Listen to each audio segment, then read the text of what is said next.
আপনার প্রজেক্টে কি রিডাক্স লাগবেই? রিডাক্স যে খুব পপুলার এটাতে কোনো সন্দেহ নেই, এবং রিয়াক্টের সাথে রিডাক্সের নাম যে চলেই আসে এটা বিভিন্ন জব পোস্ট দেখলেই বোঝা যায়। কিন্তু তার মানে এই না যে প্রত্যেকটা প্রজেক্টে আমাদের রিডাক্সের প্রয়োজন।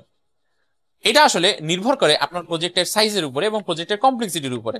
যদি এরকম হয় যে হ্যাঁ আপনার প্রজেক্টের কমপ্লেক্সিটি বেশি, ধরেন আপনি একটা ই কমার্স হ্যান্ডেল করছেন, সেখানে খুব কমপ্লেক্স একটা কার্ট আছে, বা আপনার প্রজেক্টের মধ্যে এমন একটা ফিচার আছে এরকম আন্ডু রিডু টাইপের ফিচার আছে, সেই ক্ষেত্রে ইয়েস, রিডাক্স খুব ভালো একটা অপশন হতে পারে। কিন্তু আপনি যদি প্রজেক্টের সাইজটা খুবই ছোট হয়, যেখানে আপনি আসলে এই বয়লার প্লেট সেটআপের ওভারহেডটা নিতে যাচ্ছেন না, তাহলে কিন্তু আপনার জন্য একটা বেটার অল্টারনেটিভ হতে পারে জুস্ট্যান।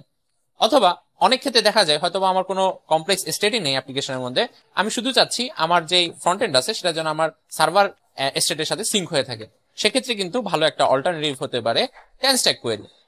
তো at the end of the day আসলে সব প্রজেক্টে যে রিডাক্স লাগবে জিনিসটা ওরকম না, এটা ডিপেন্ড করতেছে আপনার প্রজেক্টের উপরে যে আপনার প্রজেক্টের কমপ্লেক্সিটি কেমন। কিন্তু রিডাক্স শিখে রাখাটা ভালো, যেহেতু এটা একটা ইন্ডাস্ট্রি স্ট্যান্ডার্ড হয়ে দাঁড়াইছে। সো রিডাক্স জানাটা ভালো, কিন্তু সব প্রজেক্টে যে রিডাক্স লাগবে বিষয়টা এমন না।